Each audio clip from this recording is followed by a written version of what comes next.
I don't want no oil, a spoil in my shoreline. I like fish much better than crud. I like birds and things, a-creeping and crawling. Won't trade no more oil for blood. The sun done give us all we need to make this country run. But that black demon oil's got us fussing and fighting, and I do believe it's time we was done. I don't want them nukes run by them kooks who think radioactivity is fun. No more three-headed frogs or kids with leukemia. Nuclear power ain't fit for a dog. The sun done give us all we need to make this country run. But that nuclear power's got us fussing and fighting, and I do believe it's time we was done. No nukes! Good morning, Toledo, and good afternoon, Columbus. Good evening, Bowling Green, and hello to everyone on the internet, wherever and whenever you are. My name is Joe DeMare, and I'm here with my fantabulous co-host, Rebecca Wood. Yes, and Rebecca and I are going to create a wonderful hour of radio called For a Green Future. For a Green Future is a show where we talk about ecology and the environment, and we talk about them in the ways that they affect you, your wealth, your health, your happiness, the wealth and health and happiness of your friends and your family and your co-workers and the cows and the dairy farms and the chickens and the pigs and the horses and the pretty much everybody and everything, because, like it or not, all of us, domesticated or undomesticated, are living here on this wonderful planet called Earth. And as I say, we've got a great show for you today. No guest today, so we're going to chat for the next 15 minutes or so. And then I'm going to have a question, so get ready to call in at 877-909-1007. And let's see if you can help me answer this big question I'm going to ask at about quarter after. So you might have noticed with my introduction, I was talking about chickens and pigs and cows and so forth because I spent the week at the Wood County Fair, which I mentioned we were doing that last week. And it's been a really good experience. I love going to the fair, seeing all the people. We have a booth there every year, the Wood County Green Party, that I help set up and run. But luckily, we've got lots of volunteers, so I don't have to be there right now. And things are going well. We're getting people signing up and so forth. But I have some observations about the fair. One of the cool things, of course, about the fair is that you never know who you're going to run into at the fair. Very true. Yeah, I mean, pretty much everybody in Wood County goes there, no matter what you do. We always did, Yeah, and you have those fair moments, where you see somebody you haven't seen in like 3 or 4 years, and you're just there, and there's always people running into each other and hugging each other. And I had a couple interesting fair moments. One thing that I went and bought a milkshake, right, which normally I don't do, but as I went to throw the styrofoam cup, yeah, I know they come in styrofoam cups, away, who's coming around the corner but my state senator, Teresa Gavarone. And wow, she was like right there. And so it was like one of those elevator moments, So I had like 30 seconds to talk to her. And so I was like, Senator, because the last time I saw Teresa Gavarone, regular listeners to the show know, it was because I was testifying in front of her committee about this whole constitutional convention question. And I said, well, so are you going to come down on the side of the Constitution and like reject the idea of a convention? And she, just threw back over her shoulder as she was walking away. She was like, well, I want term limits on Congress people, and kept going. So, okay. So apparently she's willing to toss out, freedom of religion, freedom of speech, freedom of assembly, all the other things protected by the Constitution in order to get term limits for Congress people. I think that's a pretty bad deal, See, actually. I'm not sure about those. What do you? Because okay, like arguably people should be allowed to vote for who they want to, including their old congressperson if they like that person.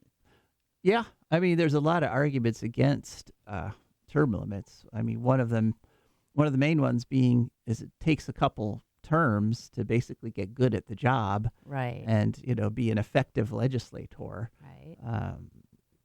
That's one argument. Yeah, another argument. True. It's again the choice of the people. If they want to send the same person back 10 terms in a row, who's the reason we have term limits for the president is just because it's such a powerful position. Right. That makes sense. You don't want anybody to have that amount of power indefinitely. Right. So, so that makes a lot of sense. But if you're just one of 100 senators or one of 400 something House of Representative members, it's a little different.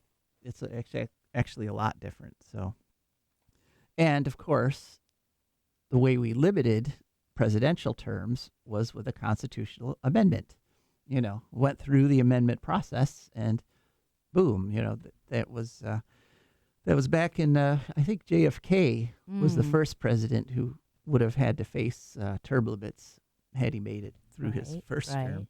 But yeah, so there's ways to do that without tossing the whole Constitution into the stew pot and see what floats back up to the surface. But then I guess technically, like if we democratically vote for term limits to limit ourselves, and then it's Democrat. I don't know. Well, yeah, but the problem, of course, is we don't get to democratically vote. It'll be the appointed conventioneers being appointed by the people that we supposedly elected.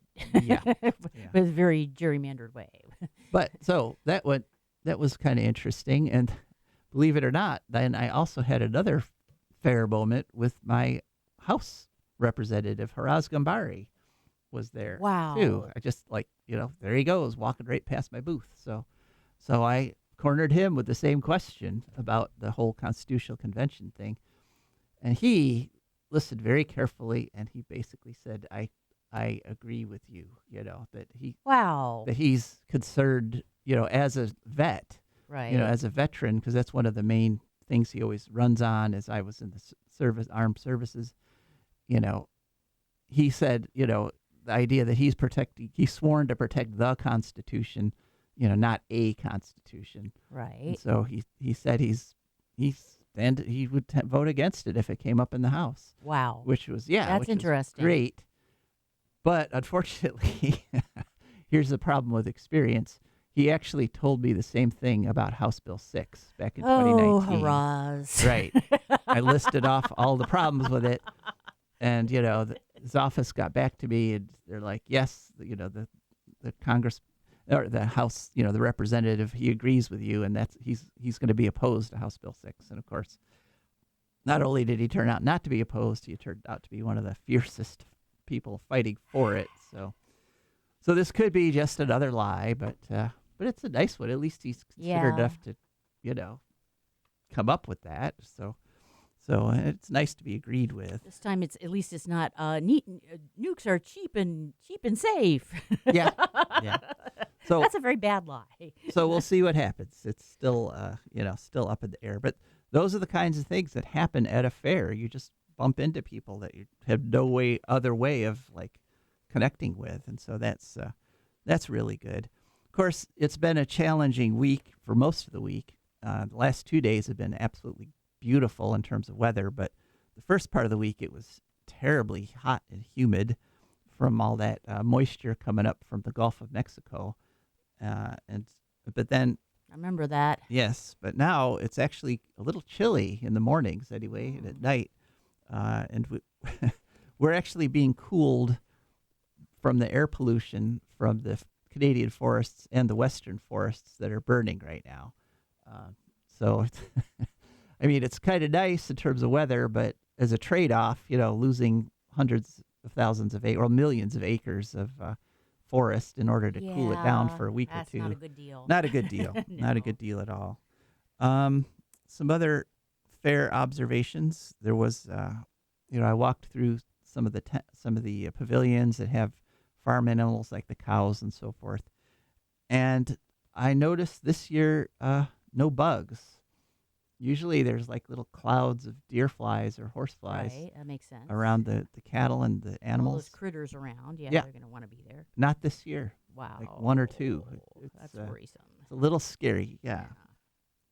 And this year at the fair, the Wood County Fair, there's sort of the whole controversy of fair animals has kind of come up again because they have a display down there, which is sea animals. It's like sea lions and so forth. And a lot of people are upset because they're like, Yeah. what are sea lions doing in Ohio? Yeah. And it's a whole movement to not have animals that are just there for display purposes. And I kind of wanted to throw this question open to you folks in the audience, 877-909-1007. What is your opinion of these performance animals? A lot of people in the animal cruelty prevention world want to just simply do away with them completely, not have any sort of displays. And there was an interesting little event that happened night before last, actually, at the fair. They have the ponies that have the little circular like carousel thing for kids to ride on. Okay. Cute little ponies. And one of them actually had a foal, and nobody knew it was pregnant. It just like this cute little foal. It was, absolutely gorgeous. They've got it. So it's a 2-day-old foal, and it's like on display now. It's like right out front. Wow. If you go to the Does pony. he get to be with his mommy at least? Yeah, he is with his mommy. Okay. The mommy and the foal are there together. And of course, ponies are cute to begin with. Mm-hmm. So a baby pony is like cuteness squared. Tiny little. Yeah. Right. Oh. But it raises this whole larger question of, what is our role as humans when we've created, like ponies did not just come into existence. They are the result of breeding, of years, of generations upon generations of breeding a smaller and smaller horse to get, this cute little thing. And we've done that with a whole bunch of species. I mean, there's people leading these dairy cows around in the fairgrounds that have just huge udders that must be holding gallons of milk.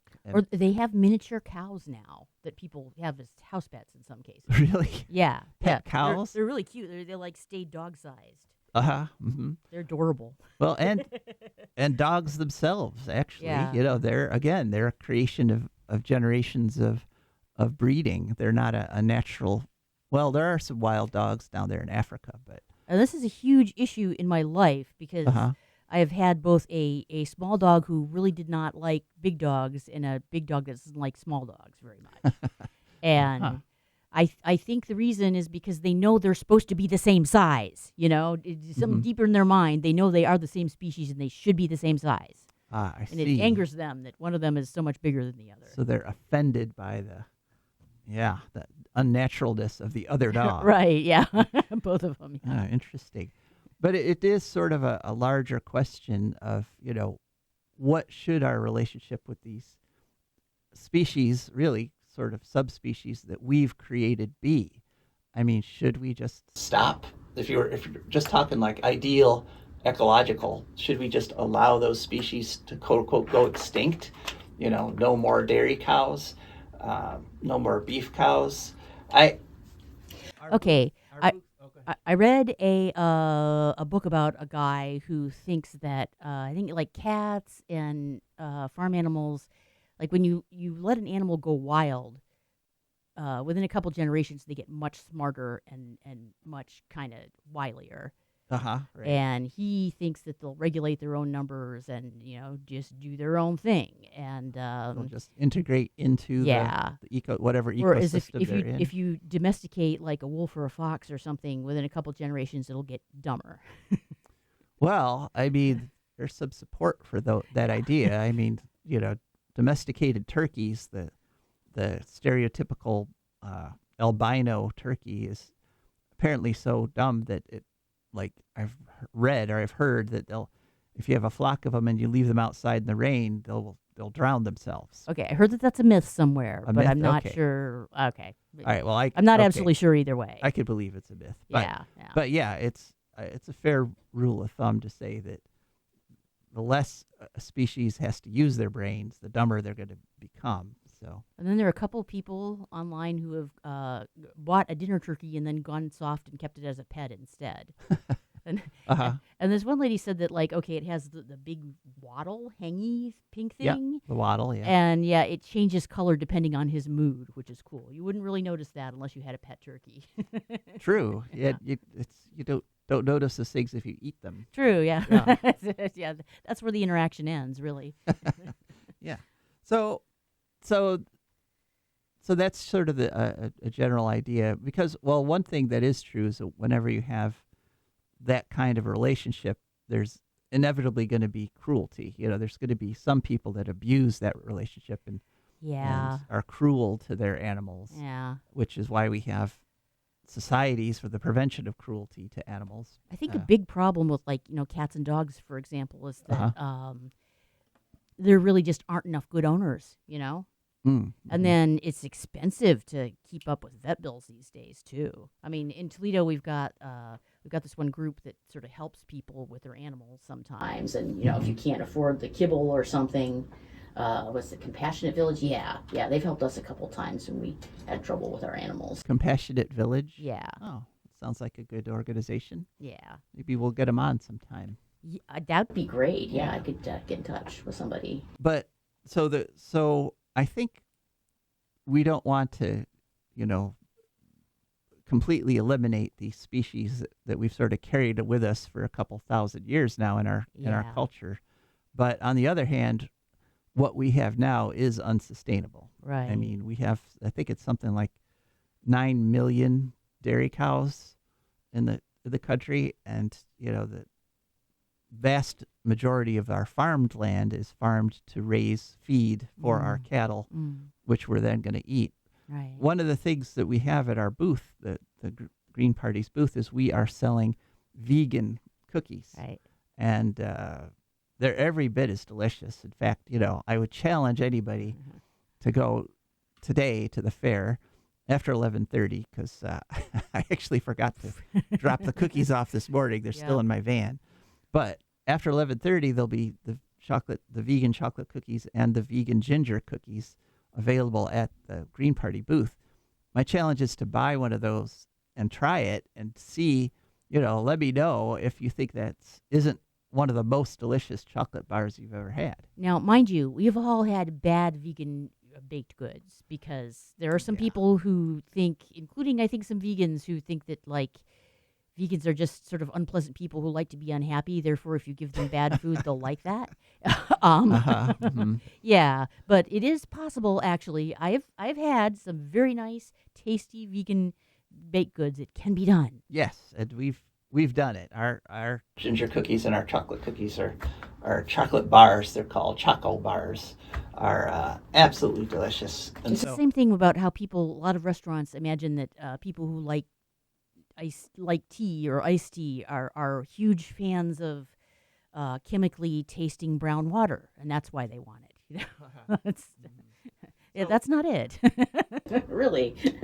So, in a more sustainable future, we'll be eating more vegan. I mean, won't be having meat or dairy at every meal. Skip the middle cow. Yeah, but I think they're here to stay with us, though. I think the cows and the chickens and all these critters that we've domesticated.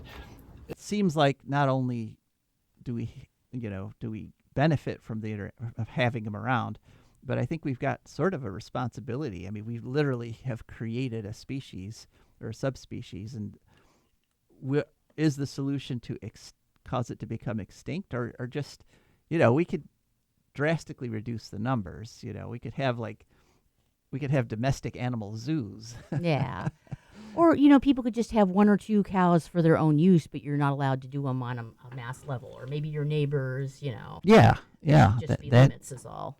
Sure, that's a... Because it's that less seems harmful. reasonable. I mean, okay, some vegans are against any kind of animal exploitation at all.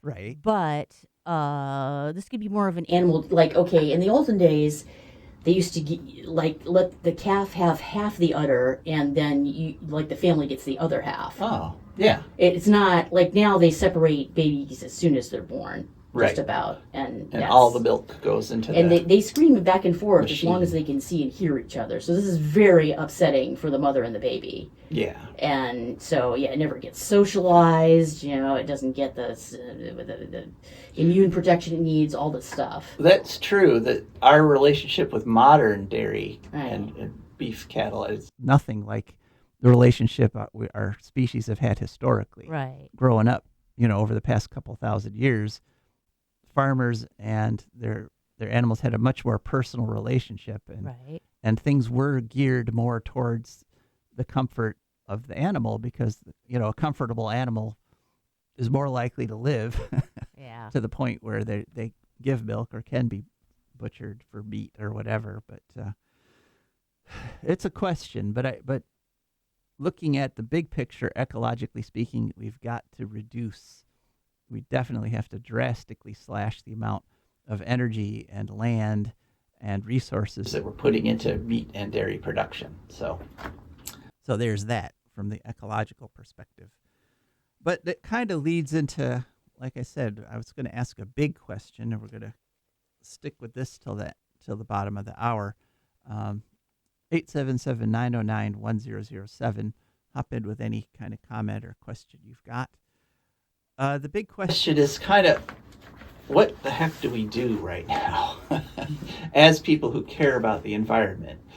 Because I had a very good friend this past week tell me basically that I shouldn't keep doing all this stuff, that I should just sort of focus on, stop trying to be an quote unquote activist and change things, but just sort of focus on myself and kind of having more fun in my life and not doing things like this past week, keeping the Green Party booth going. Anybody who's had anything at a fair like this knows it's just a ton of work. I mean, you're there, you've got to deal with emergencies. I had an emergency where the fair booth, actually, the pop-up we had at the beginning wasn't strong enough, and there was a big storm Wednesday night, and it actually collapsed. And so we had to redo the whole thing Thursday morning we had to go Wednesday night after 11, because that's when you're allowed to work on things at your fair. So we were there till almost 1 a.m, taking everything down and setting it all back up again. Now, see, I think that, okay, there's a case to be made for self-care and, not overextending yourself. Okay, maybe cutting back a little. On the other hand, I'm a little worried if you weren't constantly busy, you would just walk in circles and collapse or something, I don't know if you know how to cope with that. That is a good point. Time, Yeah. Can I handle not doing I'm not sure you can. stuff? There is some stress in that, too. Ease back very slowly and carefully, just to make sure if you're going to do that. All right. Well, that sounds reasonable. But just in a general question, we're at a time where essentially now that we have the Trump administration, they are just doing everything they can to literally destroy the environment. They're changing the regulations on mercury and asbestos and CO2. That was a big story this past week, that they came out with that endangerment finding. The EPA said the greenhouse gases aren't dangerous. They're not doing anything. And there was also a story on the Hill on the 18th that 100 plants have basically gotten exemptions from the Clean Air Act because they just sent the EPA an email saying, please exempt us from the Clean Air Act. Okay. And so now they get to put out unlimited amounts of really toxic stuff like ethylene oxide, chloropene, mercury, arsenic, lead, nickel, and some of these things, there were studies done, and we know for sure that the plant, like the ethylene oxide plant, cancer rates within a mile of that are going to go up by 96%. Because, you can calculate the dose, you can calculate the wind direction, you know the effects of ethylene oxide. And so we're at a time where literally the government is trying to poison us.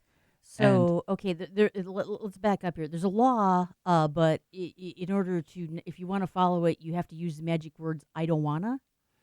That's right. You might need to say please. Please, I don't wanna. Yeah. Okay. Great. But basically, you just send the EPA an email saying, look, Right. we want to be exempt. And there's no process. It's just the EPA says, okay, you're exempt. And this is under the Trump administration. And of course, it's being challenged in court, but that's going to take years. And, Let's review the definition of the word law. Usually, Right. if it's a law, there are actually penalties to breaking it yeah, of usually. some kind. Yeah, let's just imagine a world where you could just do that with other laws, Yeah. like banks, robbing Right, banks, right. for Yeah, example. yeah. If you just send a letter to the sheriff saying, I'd like to rob this bank, the sheriff just says, okay, well, go ahead then. You could rob the bank. And since you Actually, asked so nicely. I don't have to because for a while, I was on Social Security, and they were okay. There was a rule that you had to have a bank account to have the withdrawals to get your check started that you had already the government could said you could have. Right, yeah. But also, if you broke that, they would send you a stern letter saying you were breaking the law. Okay. And then you they had to let me get my first check so I could set up my bank account, because that was a situation where I couldn't get a bank account without a check. I couldn't get the check without a bank account. Chicken without an egg. Yeah, and then they kept sending me sternly worded letters, but I checked with some people, and there's actually no consequences for breaking that law. Oh. Like, it's not. Oh, you got the consequence in your sturdily worded letter. Yeah. Stop, or they'll say stop again. So, like, I just did that for a while, and then I switched to direct deposit anyway, because that's what they wanted me to do. Well. But yeah, so I switched to direct deposit instead of paper checks, because like if it's easier if you're out of town or something, it can just go on your card. And that must be a huge relief to no longer get these sturdily worded letters. Yeah, you know, I was just deeply emotionally troubled by this. Right, which is all that the Dems in Congress seem to be able to do right now, is send sturdily worded letters. Yeah. So the basic problem of what the heck do we do is complicated by the fact that the systems we have right now aren't working to stop any of this this breaking of the law. I mean, I've always thought that, I thought back from the 80s when I first became a Green Party member, that the Green Party would be the solution to this, because that party, we have our 10 key values, we don't make the compromises that the other parties do. We don't flip-flop on the values, in order to gain political expediency. If anything, we go the other way. We lose political expediency because we stick to the values. Mm-hmm. But that was the 1980s, and it's been almost 40 years now that I've been a Green. And although I did have my brief disastrous affair with Obama in 2008, but never again. Yeah. But Really, but 'cause that's I not didn't even working. vote Now, for him. that is working in other Yeah. countries.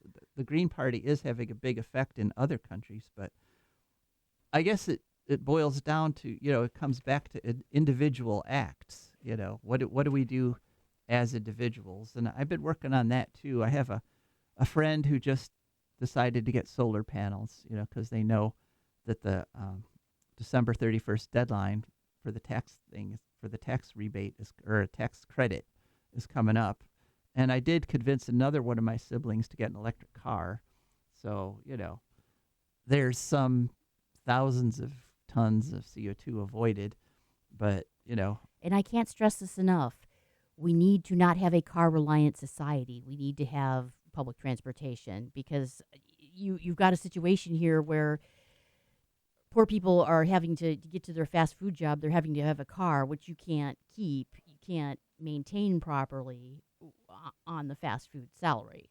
right, 10,000 a year to keep a car going. Or really, like almost anything. People are barely making their rent out there.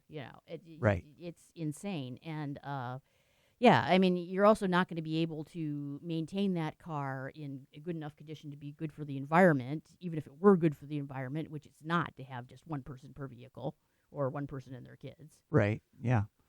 And we also now have a problem in that people have sort of forgotten what they have the right to do, if you know what I mean. They live on the edge so long, and they're just so focused on that barely getting by, the survival mode, Yeah.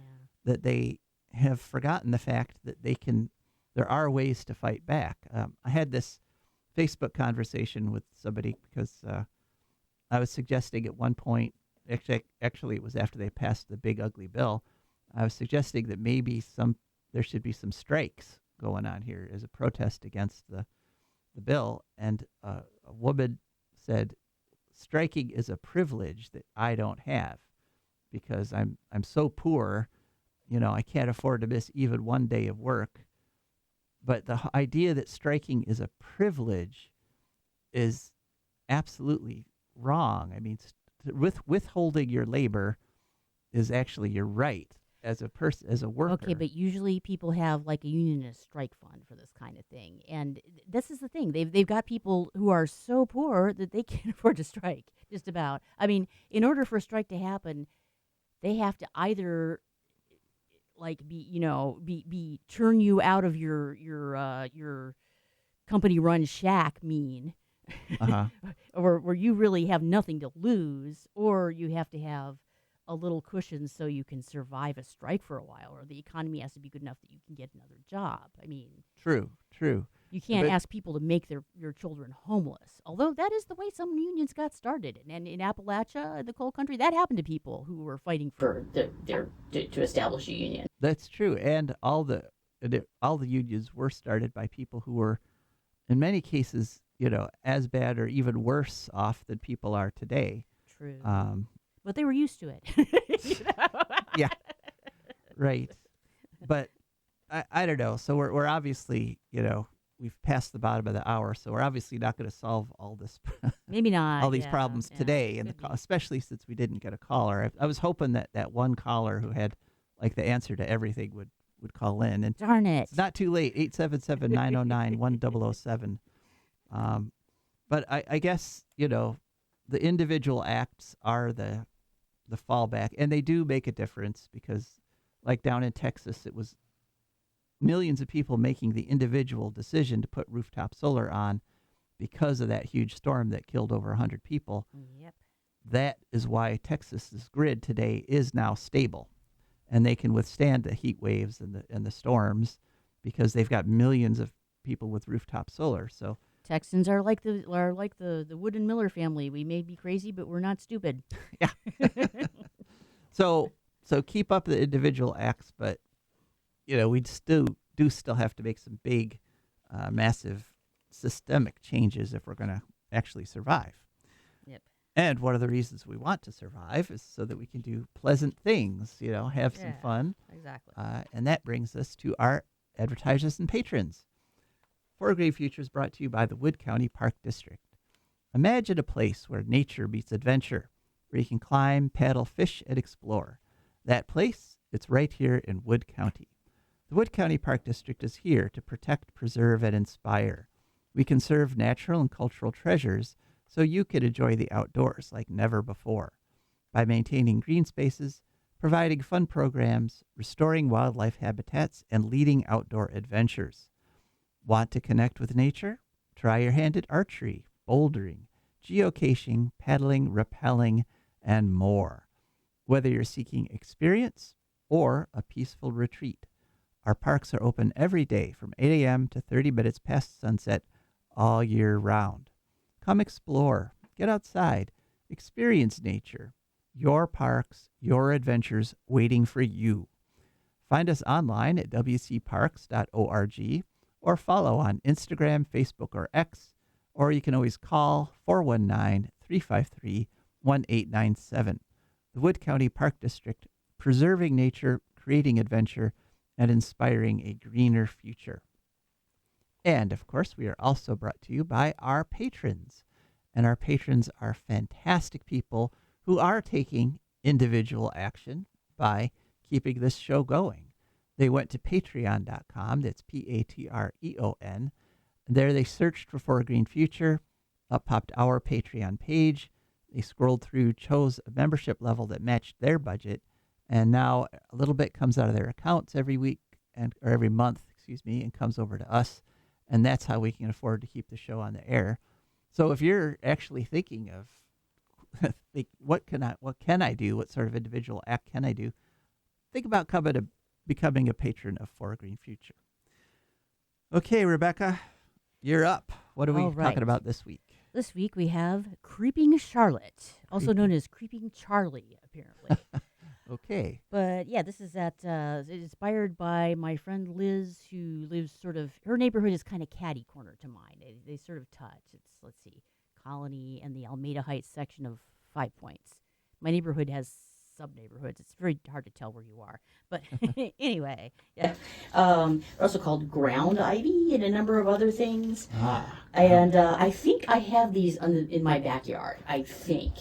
They have a strong kind of almost minty smell. So they like the little round serrated. I think that's what it is. And I think I also have like purslane growing up through the cracks in the sidewalk, and then like one planter off of on Sylvania is just completely full of purslane. But I need confirmation. I'm not good enough to like identify these, and be absolutely sure enough to the point where I would want to eat them because they're both edible. Oh, Creepy Charlotte is edible. I did not know that. Creepy Charlotte is edible, yeah. It's a low-growing perennial, which spreads via runners and also above-ground stems. So it's got both the stolons and rhizomes going on. Stolons are horizontal stems below the ground. No, wait. Rhizomes are horizontal stems below the ground, and stolons are horizontal stems above the ground. I got it. Okay. Yeah, this took me a minute. So they spread pretty fast. They have scalloped, rounded leaves and small purple-blue flowers in the spring, I believe. Their leaves are sometimes edged with red or purple, and they grow in, you guessed it, dense mats.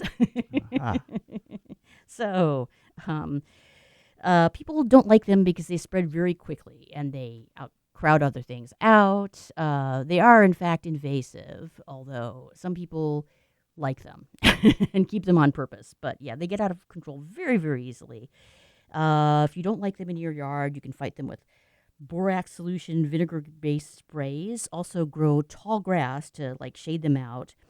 And dethatching, aerating, and reseeding your lawn can help. So just trash your whole lawn and start over if you got Creeping Charlotte. Basically, they're bad. They're in the mint family. They have kind of an intense, but I find fairly pleasant smell. I'm pretty sure that we have Creeping Charlotte. It's one of their strengths is they grow in disturbed earth quite a bit, and they grow in shade, so they're good ground cover if you have a shaded place where grass won't grow. And when we moved in, like a year and a half ago, there was like a big kind of muddy patch in the back of the property where there's a lot of trees, and also it used to be a dog pen. You can tell, like there's sort of a rudimentary gate left, and there was like we got there was like a collar hanging from a rope for a tree or something because it's a landlord special. But yeah, it was all muddy, and I didn't want to take the dog back there because she would roll in it because that's how she rolls, literally. But yeah, but now like this year it's all covered with Creeping Charlotte. So it's less muddy and gross because that's not all just mud because the dog used to be there. And yeah, the Creeping Charlotte have lots of lovely former dispersing dog dew to fertilize. Yeah, to fertilize them and stuff. So that's nice for them, I guess. So yeah, it's in the mint family. Some of the benefits are erosion control because it's got that nice deep root system. It loves disturbed soil. It'll just go to town and like tamp everything down, make it not wash away. Good ground cover and shade. To some extent, it does help pollinators, especially in the early spring before other things have grown with their food and habitat. And it also, they think, it grows in poor soils, but it improves them. So it helps maintain the soil moisture and nutrients because it dies and fertilizes it. Drawbacks. It outcompetes native species for water, sun, and nutrients. You heard dense mats and rhizomes, and if you're like me at this point, and have heard a few of these segments, you're like, uh-oh. Yeah. It's an out-of-control monster. That's what that means. So, yeah, it's also allelopathic. Allelopathic, yeah.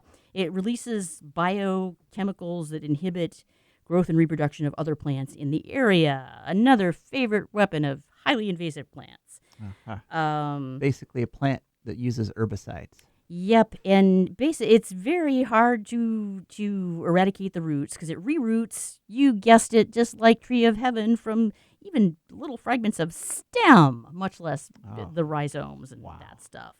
So yeah, so I don't know. I mean, you can go to all the trouble to get it out if you want, which may involve fire weeding and all kinds of craziness, or you just eat it. It's edible. You can use it for tea and in salads and other things, quote unquote. So probably someone on the internet, someone has recipes for that stuff. All right. And if I get my uncle to come out here sometime and confirm that I do and have Creeping Charlotte or Liz, if she ever stops by, I'm gonna figure it out and start making tea out of it. Start eating it. All right. I made ginkgo tea for a long time.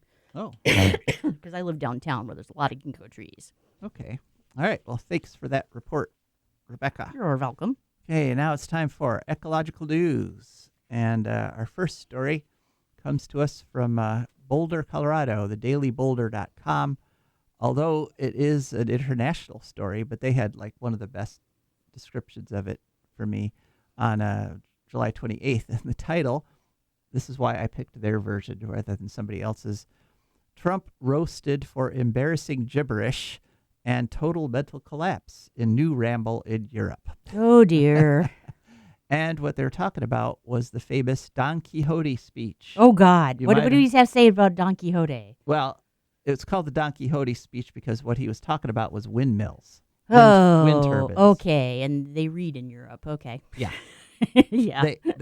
He had a press conference to announce a trade deal with the European Union where he said, we're not going to put a 30% tariff on them. We're only going to do 15. But in the middle of this, he goes off on this rant about wind turbines that nobody brought up wind turbines. Nobody said anything about it. And then he just starts going off on it. And he said things like, we will not allow a windmill to be built in the United States. What? Yeah, I know. What? That's on par with 2019 where he was saying that wind turbines cause cancer, which of course is totally false. How would they even do that? They just run on electricity. That's all it is. It's the same stuff in your house. Yeah, exactly. He also, in this speech, he made a whole series of claims that were literally every single one was false. Like he said it was the most expensive power. It's one of the cheapest. All right. It's on a par with solar. Wind is, especially onshore wind, is very inexpensive. He said all the turbines are made in China. And he said this in Europe, which has some of the largest, in fact, has the most famous, the leading wind turbine manufacturer in the world, Vestas, out of Denmark. Wow. And he claimed that all turbines are made in China when the economies of both Germany and Denmark and a couple other European countries, a huge chunk of that is the wind turbine. So a lot of bewildered Europeans were thinking, so what am I going to work doing every day then? What have I been working at? Yeah. Are we part of China now? These giant metal things? Denmark, China? I thought it was windmills. He also said wind turbines break down after 8 years. The actual number for wind turbine life expectancy is 30 years. And he said Germany tried it and it doesn't work. Okay. Actually, Germany gets 25% of its power, a quarter of its power from wind. Wow. And that number is going up every year. Yeah. And so literally everything he said was false. And the spin the mainstream media put on this, as the title of this story suggests, was just that it's an example of Trump's failing cognition, that he's, you know. Oh, he was a liar long before. I think he also is kind of loopy now, so it's hard to tell when he even really believes is what he's saying himself. Well, that's true, and we know that you become what you pretend to be. Very true. So if you pretend to be an idiot for 40 years, you know, the old IQ number may be lower at the end of that 40 years. There you go. But I think there was actually a more sinister aspect to it, because he was telling, like he told lie after lie about the wind industry, right? Yeah. And Ursula von der Leyen, the head of the EU, was literally sitting there right next to him. Wow. And she didn't counter any of it. She let him say all these false things, and she just sat there and took it. And I think maybe that might have been the real point of his rant. Yeah. Basically showing that domination. You know, that she didn't dare even correct him when he was saying something totally false. And the mainstream media, like I say, they reported on it. They said, oh, look, it's probably a sign that he's going crazy. And then they left it there, you know, when that seems like the kind of thing you do a follow-up story on. Yeah. If you really thought he was just going crazy, that's kind of important. Yeah. And also it's kind of important that it signals a direction for the U.S. energy policy that's totally wrong, because we need wind. We need more wind turbines. We need to get off carbon. We are a leading manufacturer of wind turbines. Yeah. Nobody told them that we actually do make wind turbines here in the United States of America. Westinghouse makes they have a huge onshore turbine that's, you know, very profitable. So anyway. So there's this narrative, you know, that environmentalists don't care about jobs, whereas people who are doing bad stuff about the environment, they're all about making jobs. No, that's not. He's killing jobs. He's killing an American industry. That's right. We have. In fact, Ohio literally supplies the most parts for the wind industry of any state in the nation. Yep. So killing wind would directly impact tens of thousands of jobs in Ohio, and indirectly impact hundreds of thousands. So I couldn't let that one go. I had to bring that one up. Okay, next story. China. Well, we got sort of the weather story. We got floods and heat waves. Story in Guardian on August 1st. Deadly floods devastate northern China. 70 people have died so far. Landslides have killed some. There was a daycare center, a adult daycare center that got flooded out. There was a bus. They got, overwhelmed. They got 6.5 inches in 24 hours in Beijing. Youch. And one of the neighborhoods of Beijing, one of the suburbs on the edge, they got 21.5 inches of rain in 24 hours. Wow. 80,000 people in China have been evacuated. And it's just, very clearly a global warming enhanced storm. And then let's contrast that with another Guardian story, and that is Nordic countries hit by truly unprecedented heat wave. Ooh. And the parts of Norway that are above the Arctic Circle, all right, the coldest place on Earth, 86 degrees Fahrenheit for 13 days straight. Okay, have they caught fire yet? They are catching fire. Oh, geez. No. Yeah, the Tiaga and the permafrost, the organic material in the permafrost is starting to burn. Is it Tiaga or Taiga? I really don't know. What? Is it Tiaga or Taiga? I think it's Taiga. Okay. Tiaga. Yeah. All right. If someone's from the Nordic country and you know the correct pronunciation, please call in. Let us know. 877-909. I think that's like a Russian word, though, or something. Ah, okay. Maybe. So Finland. I don't know, actually. I do not Yeah. know. Let someone come and give me a clue. So Finland, to continue the heat wave, 86 degrees Fahrenheit for 21 days straight, which is 50%, half again longer than it's ever been in recorded weather history. Sweden has also been 2 weeks above 86 degrees Fahrenheit. And the reason is that the water off of Norway's north coast is hot. And the winds have been coming off the north, which usually means cool winds. But because the water, the ocean above above Norway is now hot. That's actually heating everything up. In Europe, the past couple years, there has been a trend towards something called coolcations, where people flee places like France and Spain, which are becoming literally sometimes too hot to live. I have had those impulses myself. Yeah. I understand. and they go up to the Nordic countries to cool off for a week or two. And what's happened this summer is that the Nordic countries are also having heat waves. So there's next is going to be vacation condos in Antarctica. That's the only place. The last place. Right, and of course you have to burn tons of fossil fuels. Oh, to get of course, down there, yeah. So. We have to do that to do anything now and everything. At least in Europe, you can take a train up to go. the Nordic countries. That's good. Less carbon intensive, but that's the situation globally. Again, floods, heat waves, forest fires. The collapse of the civilization is proceeding. Now, so to counter that, I tried to find a good news story. There's a way out, people. There's a way out if we want to take it. Yes, and so here's a story from a website called onestepoffthegrid.com, which is an Australian website. And the title is, Australia just installed 16,000 home batteries in 28 days. We need motivation to match. And what has happened is that the Australian government has decided to go all in on home batteries. Okay. And so they've created this system where they help offset the cost of getting a battery put in your home, a backup battery. And in just 28 days, they put the same amount of battery as 2 huge utility scale battery farms like they have, Tesla makes.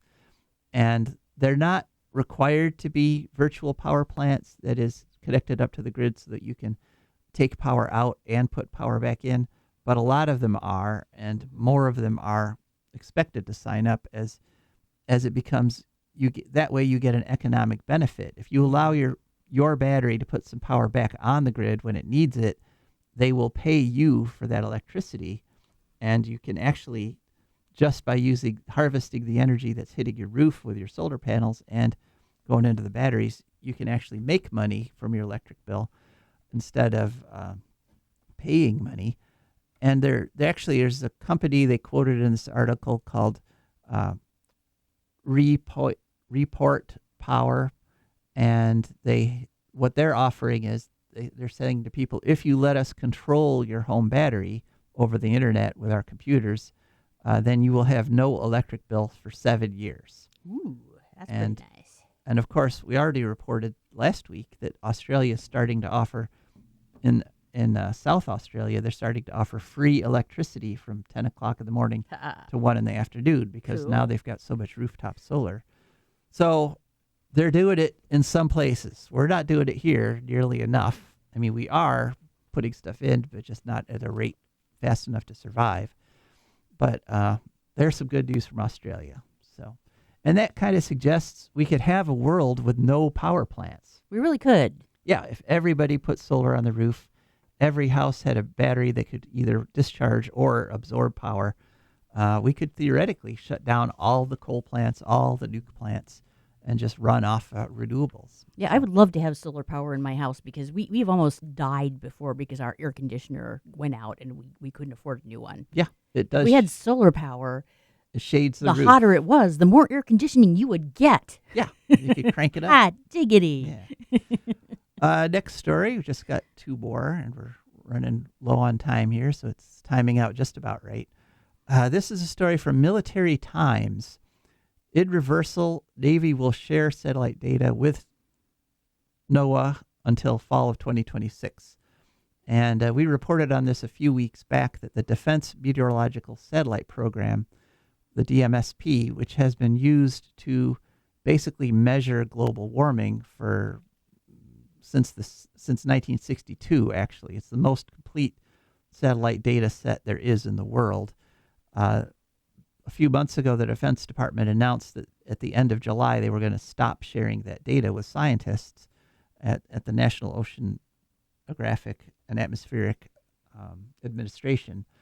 there was such an outcry that they said, okay, well, we'll keep sharing it until fall of 2026. So, this is a global imagery. They take pictures. These satellites take a global image of the entire planet twice a day. It shows clouds and weather patterns and temperatures. And it's, like I say, the best, most comprehensive data set there is to see that global warming is happening, which, of course, is why the Trump administration was saying stop sharing that data. So, but it's nice to see that they're going to keep doing it for at least another year. Okay, final story. The Energy Department released the Climate Working Group released a report on global warming under Trump. And Washington Post story, we fact-checked the Trump administration's climate report, and basically they found that it was, surprise, full of errors. Yeah. And they cherry-picked data. Mm-hmm. And this was a report done by, and took 2 months. It was done by 5 people who basically, a lot of them have ties to the fossil fuel industry. And basically they did things like, they said CO2 encourages plant growth, but they ignored the fact that droughts and storms and floods limit plant growth. Yeah, it's a problem for your flower garden. Yeah, they also said there's no long-term... Cornfield, too. No long-term weather trends. Like, I know. Rebecca's giving me a look I there. think there are. Yeah, there are. Yeah, versus reality. Yeah. Hurricanes that spin up in no time and all that stuff. Basically, they were trying to reverse the IPCC, International Panel on Climate Change. They were trying to counter that by just lying. Right. So anyway, it's open for public comment for the next 30 days. If you want to say, government, you're lying, there's a good chance. That's it. That's it for this show. Thank you so much for listening. This is Joe DeMare. And Rebecca Wood. We are signing off.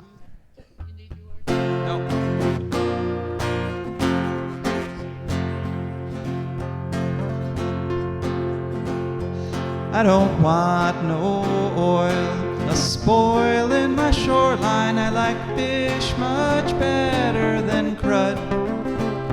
I like birds and things a-creeping and crawling. Won't trade no more oil for blood. The sun done give us all we need to make this country run. But that black demon oil's got us fussing and fighting, and I do believe it's time we was done. I don't want them nukes run by them kooks who think radioactivity is fun. No more three-headed frogs or kids with leukemia. Nuclear power ain't fit for a dog. The sun done give us all we need to make this country run. But that nuclear power's got us fussing and fighting, and I do believe it's time we was done.